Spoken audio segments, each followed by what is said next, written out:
साथ। बुलेटिन में अब बात करते हैं समाजवादी पार्टी के नेता और पूर्व सांसद के उस बेतुके बयान की, जिसने न सिर्फ सियासत गरमा दी है बल्कि कहीं ना कहीं इंसानियत को भी शर्मसार कर दिया है। उत्तराखंड में 5 अगस्त को आई आपदा की रोंगटे खड़े कर देने वाला मंजर तो आपको याद ही होगा। कैसे बादल फाड़ तबाही ने पूरे देवभूमि को हिलाकर रख दिया था। आसमान से आई आफत ने उत्तरकाशी के धराली गांव का नामो निशान तक मिटा दिया। हादसे वाले दिन लोग अपनी जान बचाने के लिए जद्दोजहद करते नजर आए। तबाही के मलबे में जिंदगी के लिए जंग वो लड़ते दिखाई दिए, लेकिन उस रोंगटे खड़े कर देने वाले मंजर में भी मजहब का रंग लगा दिया गया है। सपा के नेता एसटी हसन ने कुछ ऐसा कह दिया कि उन लोगों के जख्मों पर नमक लगाने जैसा है जो इस आपदा के शिकार हुए हैं। सपा नेता एसटी हसन का बेतुका बयान सामने आया है। उत्तराखंड में आपदा जो आई है उस पर उन्होंने विवादित बयान दिया है। दूसरे धर्म का सम्मान नहीं है, इसलिए ये तबाही हुई है। एसटी हसन की तरफ से कहा गया है उत्तराखंड हिमाचल में दूसरे धर्म का सम्मान नहीं है और इसीलिए ऐसी आपदा वहां पर आई है। एसटी हसन कह रहे हैं मस्जिदों पर बुलडोजर चले इसलिए आफत आई है, ये एसटी हसन का कहना है। एसटी हसन ये कह रहे हैं कि चूंकि मस्जिदों के ऊपर इन राज्यों में बुलडोजर चले हैं और इसीलिए इस तरीके की आपदा आई है। सियासत चमकाने के लिए नेता कई बार इस तरीके के बयान दे देते हैं जिन्हें सोचकर हमें आश्चर्य होता है कि कोई जनप्रतिनिधि क्या इतना नीचे गिर सकता है।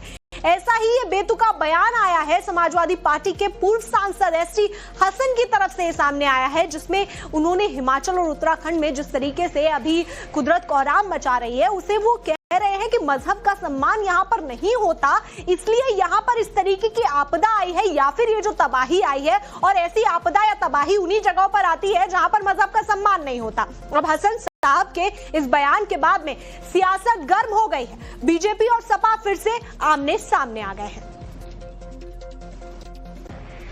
ऐसी बारिश भी वहां पर नहीं हो रही थी। ये आपदाएं क्यों आ रही हैं आखिर? तभी हमें इस बात पे विचार करना चाहिए। उत्तराखंड में और हिमाचल प्रदेश में दूसरे के मजहब का कोई सम्मान नहीं हो रहा। और मैं तो कहता हूं कि किसी भी धार्मिक स्थल के ऊपर, चाहे वो दरगाह हो, मस्जिद हो या मंदिर हो, बुलडोजर नहीं चलना चाहिए। भले से आप खाली करा लें। इस दुनिया को चलाने वाला कोई और है और जब उसका इंसाफ होता है तो फिर वो आदमी कहीं से भी अपने को नहीं बचा पाता।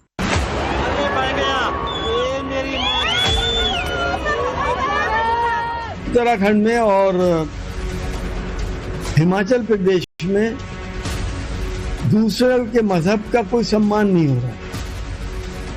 एसटी हसन का ये कैसा बेतुका बयान। तबाही पर एसटी हसन को धर्म दिखता है, कुदरती आपदा में भी सियासत खोज रहे हैं। उत्तरकाशी में आई आपदा को लेकर पूरा देश सन्न है। देवभूमि इस दर्द से उबरने की कोशिश कर रही है। राहत और बचाव कार्य जारी है। विपदा की इस घड़ी में मरहम लगाने की जगह समाजवादी पार्टी के पूर्व सांसद एसटी हसन ने एक बहुत ही बेतुका बयान दिया है। हसन साहब के मुताबिक उत्तराखंड और हिमाचल में लगातार आ रही तबाही के पीछे दूसरे धर्म को सम्मान नहीं देना है। उत्तराखंड में और हिमाचल प्रदेश में दूसरे के मजहब का कोई सम्मान नहीं हो रहा। एसटी हसन यही नहीं रुके। उन्होंने कहा कि धार्मिक स्थलों पर बुलडोजर नहीं चलना चाहिए, चाहे वो किसी भी धर्म का हो। उत्तराखंड में और हिमाचल प्रदेश में दूसरे के मजहब का कोई सम्मान नहीं हो रहा। और मैं तो कहता हूं कि किसी भी धार्मिक स्थल के ऊपर, चाहे वो दरगाह हो, मस्जिद हो या मंदिर हो, बुलडोजर नहीं चलना चाहिए। मैं तो कहता हूं कि किसी भी धार्मिक स्थल के ऊपर, चाहे वो दरगाह हो, मस्जिद हो या मंदिर हो, बुलडोजर नहीं चलना चाहिए। भले से आप खाली करा लें। इस दुनिया को चलाने वाला कोई और है और जब उसका इंसाफ होता है तो फिर वो आदमी कहीं से भी अपने को नहीं बचा पाता। अब सपा नेता के इस बयान ने एक बार फिर यूपी की सियासत को गरमा दिया है। बीजेपी और समाजवादी पार्टी एक बार फिर आमने सामने आ गई है। अब देखना है कि विवादित टिप्पणी के बाद उपजा विवाद कितना लंबा चलता है। सपा नेता एसटी हसन के बयान पर बीजेपी का वार आया है। अब बीजेपी नेता शहजाद पूनावाला ने निशाना साधा है। शहजाद पूनावाला ने कहा है कि सपा वोट बैंक की ये राजनीति है। एक बार फिर से ये बेनकाब हो गई है कि वो किस तरीके से वोट बैंक की राजनीति करते हैं। एसटी हसन का बयान उत्तराखंड हिमाचल के लोगों के जख्मों पर नमक छिड़कने जैसा है। शहजाद पूनावाला की तरफ से ये वार किया गया है। सपा नेता एसटी हसन के बयान का उन्होंने जवाब दिया है। उन्होंने कहा है कि हिमाचल के और उत्तराखंड के लोगों के जख्मों पर ये नमक छिड़कने जैसा है। समाजवादी पार्टी की जो सबसे निम्न स्तर की वोट बैंक की राजनीति है उसका चेहरा फिर से देखने मिला है। समाजवादी पार्टी के नेता एसटी हसन, जो वैसे भी वोट बैंक से प्रेरित होकर अनाप शनाप सांप्रदायिक सनातन और हिंदू विरोधी बयान देने में माहिर है, वो कहते हैं हिमाचल और उत्तराखंड में क्योंकि वहां का बहुसंख्यक समाज जो है वो अल्पसंख्यकों का, माइनॉरिटीज का सम्मान नहीं करता, इसीलिए उनके साथ इस प्रकार का कोट अनकोट इंसाफ हुआ है ऊपर वाले की तरफ से। यह बेहद शर्मनाक है। सांप्रदायिक और वोट बैंक की मानसिकता आज नेचुरल ट्रेजेडी के ऊपर भी किस प्रकार से हावी हो रही है उसका ये प्रमाण है। किस प्रकार से कावड़ियों की तुलना आतंकियों से भी की है। वो कहते हैं कि देखिए ये तो जस्टिफाइड है, ये जो प्राकृतिक आपदा हुई है ये होगी क्योंकि आप दूसरे धर्म का सम्मान नहीं करते। मतलब कि हिमाचल और उत्तराखंड पर जब इतनी बड़ी त्रासदी आई है तो उनके जख्मों पर इस प्रकार से गलत आरोप, सांप्रदायिक आरोप और वोट बैंक से प्रेरित आरोप लगाकर उनको अपमानित करना और नमक रगड़ना, ये समाजवादी पार्टी की सोच बन चुकी है।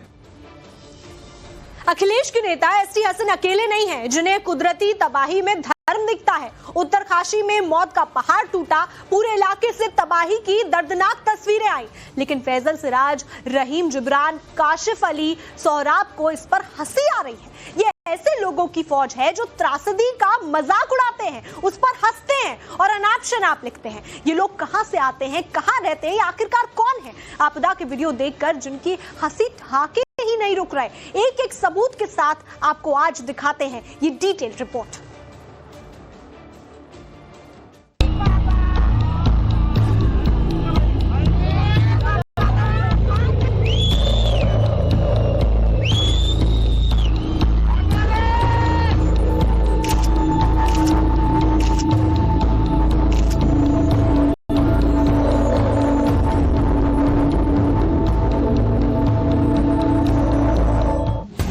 कौन हैं ये लोग और कहां से लेकर आते हैं ऐसी जाहिलियत? इतना जहर किसी के दिमाग में कहां से भरा है कि उत्तरकाशी की घटना में भी इस्लामोफोबिया खोजा जा रहा है। जीता जागता एक गांव, उसके लोग कीचड़ और गाद के नीचे दफन हो गए।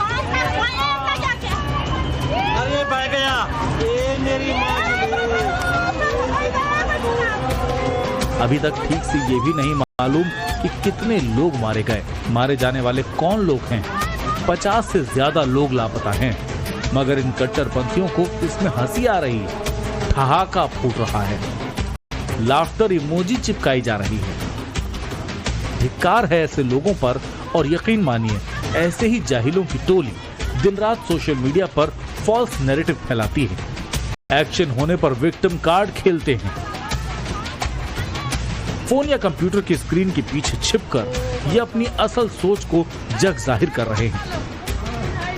ये कमेंट, ये इमोजी, ये रिएक्शन धराली में आए विनाश के इन वीडियोस के नीचे दिया गया।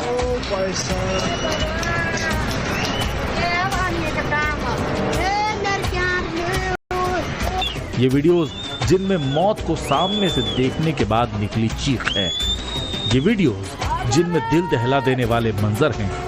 वो वीडियोस जिनमें कोई महिला आंखों के सामने लोगों को काल के गाल में समाते देखने के बाद चित्कार कर रही है। कल तक जो धराली गांव, वहां का बाजार, होटल, घर, दुकानें, मकान वर्तमान का हिस्सा थे, वो अब कई फीट कीचड़ और गाद के नीचे दफन हो चुके। धराली अब भूतकाल में बदल चुका है। लेकिन कीबोर्ड पर जाहिलियत का नमूना पेश करने वालों को ये अल्लाह का अजाब दिखाई दे रहा है, जो उत्तराखंड पर और धामी सरकार पर बुलडोजर बनकर गिरा। इनके नाम पढ़िए, गौर से देखिए, तब आपको हंसने वालों में एक बात कॉमन नजर आएगी। नाम पढ़िए, बातें पढ़िए और देखिए कि कैसे जब कौमी सनक दिमाग पर चढ़ जाती है तो किसी की दुख तकलीफ में भी हंसी मजाक ढूंढ लेती है। जाहिलियत का पहला नमूना देखिए, ये कोई अली सोहराब का हैंडल है। इसने धराली आपदा के चंद सेकंड पहले का वो वीडियो शेयर किया जिसमें लोग इधर उधर भागते नजर आ रहे हैं। इसके बाद पहाड़ के नीचे आता सैलाब उन्हें लील लेता है। इस वीडियो पर इसने लिखा, कुदरत का कहर उत्तरकाशी में। इसके बाद इसने पोस्ट लिखा, तुम मुसलमानों के घर तोड़े जाने पर हंसो, मस्जिद की जगह मंदिर बनाने पर उत्सव मनाओ, मुसलमानों के कारोबार बर्बाद करने पर तालियां बजाओ, मुसलमानों को लिंच करो और बदले में हमसे ये उम्मीद करो कि तुम्हारी लाशों पर आंसू बहाएंगे। मान्यवर इतने महान नहीं हैं। इस पोस्ट के नीचे कमेंट क्या आए, क्या लिखा गया वो देख लीजिए। आतिफ नाम का हैंडल हंसने वाली इमोजी के साथ लिखता है, कुदरत पानी से इंसाफ करती है। फैजल नाम का हैंडल लिखता है, बुलडोजर चला। सिराज नाम का हैंडल लिखता है, अल्लाह इंसाफ करता है। मोहम्मद रहीम नाम का हैंडल लिखता है, कुछ भी कहो लेकिन धामी के ऊपर अजाब आया है। हो सकता है पोस्ट करने वाले ये सारे हिंदुस्तानी हैं, हो सकता है इनमें से कई पाकिस्तानी हो, कोई बांग्लादेशी हो या किसी दूसरे देश का हो, या वो गैंग हो जो इस बात को आगे बढ़ाती है कि तेरा मेरा रिश्ता क्या। कोई भी हो, लेकिन बेगुनाह और लाचार की मौत पर हंसने वाले ये फैजल, सिराज, रहीम कहीं से भी इंसान तो नहीं हो सकते। पुलवामा अटैक के दरमियान सोशल मीडिया पर जिस तरीके की टिप्पणियां सामने आ रही थी वो बिल्कुल ऐसी नहीं थी जो कि एक देश की मिलीजुली आवाज होनी चाहिए। वहीं पर पूर्व सीडीएस बिपिन रावत के हेलीकॉप्टर क्रैश में भी कई तरीके के घटिया कमेंट सोशल मीडिया पर देखे गए। हाल ही में पहलगाम हमले के दरमियान भी देखा गया कि कई सारे ऐसे सोशल मीडिया अकाउंट्स थे जो कि घटिया स्तर की कमेंटबाजी लगातार सोशल मीडिया पे कर रहे थे, जिसके बाद अहमदाबाद प्लेन क्रैश के अंदर भी कई सारे अकाउंट्स का खुलासा हुआ जिन्होंने मृतकों और घायलों का मजाक उड़ाना भी सोशल मीडिया पर शुरू कर दिया था। धराली की आपदा को बुलडोजर से जोड़ने वाला ये हैंडल है करिश्मा अजीज का। इनकी नफरत का छोर ढूंढना मुश्किल है। उत्तराखंड में अवैध मदरसों, मजारों पर सरकार बुलडोजर एक्शन कर रही है। रामनगर में रिजॉर्ट के अंदर बनी 3 अवैध मजारें हटाई गई। हरिद्वार में अवैध अतिक्रमण पर बुलडोजर चला। काशीपुर में सरकारी जमीन पर बनी अवैध मजार को हटाया गया। काठ गोदाम में बुलडोजर एक्शन देखने को मिला। हल्द्वानी में सरकारी जमीनें कब्जा मुक्त कराई गई। तो इनको इतना गुस्सा और नफरत धामी सरकार के लिए है और इसी नफरत ने शायद अब वहशी सोच का आकार ले लिया है। तभी तो आपदा की मार झेलने वाले मासूमों के लिए जिब्रान खान लिखते हैं, तड़पने दो। काशिफ लिखता है, कितने टपके। फिलिस्तीन के झंडे वाली प्रोफाइल फोटो लगाकर हंसी उड़ाई जा रही है। ये वही लोग हैं जो गाजा पर इजराइल की कार्रवाई को लेकर मासूमों की जान की बात करते हैं। मासूम जाने कहीं भी जाएं, ये सबसे पीड़ादायक और गलत है। लेकिन गजा के मासूमों और ऑल आइज ऑन राफा का नैरेटिव गढ़ने की कोशिश करने वाले धराली के हताहतों के लिए लिखते हैं, कितने टपके। हद तो ये है कि इतना कुछ करने के बाद भी ये इस्लामोफोबिया पता नहीं त्रासदी में भी कैसे ठहाके लगाने की हिम्मत जुटा लेते हैं। इतनी बेशर्मी से सोशल मीडिया पर हंसते हैं जैसे जाने क्या हासिल कर लिया। ये लिस्ट बहुत लंबी है और इनके ठहाके बहुत डेंजरस। वैसे तो किसी त्रासदी का सोशल मीडिया पर मजाक उड़ाने वालों के लिए कोई कानून नहीं, लेकिन कुछ मामलों में एक्शन हो सकता है, खासकर अपराधी की सोच का पैटर्न वैसा ही रहा हो तो। ऐसे लोगों पर सख्त कार्रवाई होना चाहिए, जिसके लिए भारतीय न्याय संहिता के सेक्शन 152, जिसमें भारत की संप्रभुता और एकता और अखंडता की बात कही गई है, साथ ही साथ राष्ट्रीय एकता के लिए सेक्शन 197 उसके विरुद्ध दिए गए कथनों के लिए, और इसके अतिरिक्त सेक्शन 299 भारतीय न्याय संहिता की, जिसमें धार्मिक भावनाओं को ठेस पहुंचाना और मानहानि के लिए सेक्शन 356 जैसी धाराओं का इस्तेमाल किया जा सकता है। इसके अतिरिक्त क्योंकि कई लोग रियल आईडी से नहीं फेक आईडी से भी इस तरीके के अटैक, साइबर वॉर एक तरीका हम कहेंगे जारी रखते हैं, इनके लिए आईटी एक्ट के सेक्शन 66D की धारा के तहत भी कार्रवाई की जानी चाहिए। इन सारे कीबोर्ड वीरों में सबसे नॉनसेंस, बेतुका और जाहिल कमेंट किया है नैना हसन नाम के हैंडल ने। ये मोहतरमा लिखती हैं, ऐसी घटनाएं उत्तर प्रदेश, अरुणाचल प्रदेश और हिमाचल से ही आती हैं। ये तीनों बहुत बड़े इस्लामोफोबिक राज्य हैं। शायद ये अल्लाह का अजाब ही है। वो कहावत है ना कि काला अक्षर भैंस बराबर। इन्हें पता ही नहीं कि कश्मीर की घाटी ऊपरी हिमालय यानी ग्रेटर हिमालय इतनी ऊंचाई पर है जहां नदियां ग्लेशियरों के बर्फ पिघलने से बनती हैं। और इन मोहतरमा को ग्रेविटी का नियम भी शायद समझ नहीं आया कि खड़ी चट्टानों और घाटी से पानी नीचे की ओर ही जाएगा। नीचे यानी हिमाचल प्रदेश और उत्तराखंड। दूसरी बात, मार्च से लेकर अब तक जम्मू कश्मीर में 25 से ज्यादा भूकंप के झटके आ चुके हैं। रियासी से लेकर रामबन तक भीषण लैंडस्लाइड देखा जा रहा है। जम्मू के कई इलाकों में बारिश और बाढ़ जैसे हालात हैं। ये सोशल मीडिया पोस्ट दिखाने और ऐसे कट्टरपंथियों के नाम बताने का हमारा मकसद कतई ये नहीं है कि लोगों में द्वेष और दूरियां पैदा हो। बिल्कुल भी नहीं है। मकसद ये है कि जब हमारे देश का एक राज्य आपदा की मार झेल रहा है तो कुछ लोग ऐसे भी हैं जो दुख का मजाक उड़ा रहे हैं। ऐसे लोगों की पहचान करनी जरूरी है।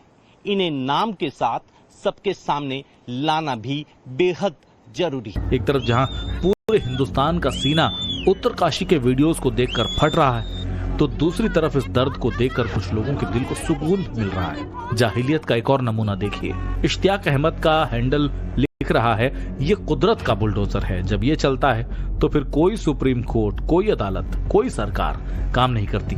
मोहम्मद सज्जाद एक कदम आगे बढ़ गया। इसने लिखा, सूत्रों से पता चला है कि 500 से ज्यादा अंधभक्त कुदरत के बुलडोजर में दब गए। बहुत बार सुना है कि सभी का खून शामिल है इस मिट्टी में, लेकिन ऐसे पोस्ट पढ़कर क्या इस पर भरोसा किया जा सकता है? ये बात भी सच है कि ऐसे वहशी जाहिलों की संख्या गिनती भर है। इनकी तादाद नेक दिल लोगों से बहुत कम है, लेकिन ये लोग हमारे समाज को दीमक की तरह खाते जा रहे हैं, जिसे रोकना बहुत जरूरी है। इनकी पहचान और इन पर एक्शन बहुत जरूरी है। ब्यूरो रिपोर्ट, टाइम्स नाउ, नव भारत। बीजेपी प्रवक्ता राकेश त्रिपाठी का समाजवादी पार्टी के नेता एसटी हसन पर निशाना आया है। एसटी हसन का बयान जख्मों पर नमक छिड़कने वाला है, नमक लगाने वाला है। वो कह रहे हैं प्राकृतिक आपदा को भी मजहबी खांचे में बांटना शर्मनाक है। इसे वो शर्मनाक बता रहे हैं जो एसटी हसन का बयान सामने आया है। राकेश त्रिपाठी कह रहे हैं कि सपा अपने ऐसे नेताओं पर कार्रवाई नहीं करती, बल्कि ऐसे बयानों के लिए प्रोत्साहित करती है, क्योंकि समाजवादी पार्टी की तरफ से अभी तक कोई एक्शन नहीं लिया गया है। राकेश त्रिपाठी ये भी कह रहे हैं कि सपा नेता एसटी हसन की सोच पर शर्म आती है, जिस तरीके की उन्होंने बयानबाजी की है। प्राकृतिक आपदाएं दुखदाई होती हैं। उत्तराखंड और हिमाचल में जो भी प्राकृतिक आपदा है, निश्चित तौर पर यह मानवीय मानवता के लिए बेहद कष्टदायी है। लेकिन समाजवादी पार्टी के सांसद एसटी हसन इन दुख पर और नमक मिर्च लगाने का काम कर रहे हैं। दुर्भाग्यपूर्ण है कि इस बात को भी वो मजहबी खांचे में देख करके लोगों के दुख को बढ़ाने का काम कर रहे हैं। और समाजवादी पार्टी जानबूझ करके ऐसे सांसद पर कोई कार्रवाई नहीं करती, बल्कि ऐसी बातों के लिए उनको सम्मानित और प्रोत्साहित करने का काम करती है। शर्म आनी चाहिए समाजवादी पार्टी के ऐसे सांसद पर, जिसकी सोच इस तरह की है कि वो प्राकृतिक आपदा में भी मजहब ढूंढने का काम कर रहे हैं।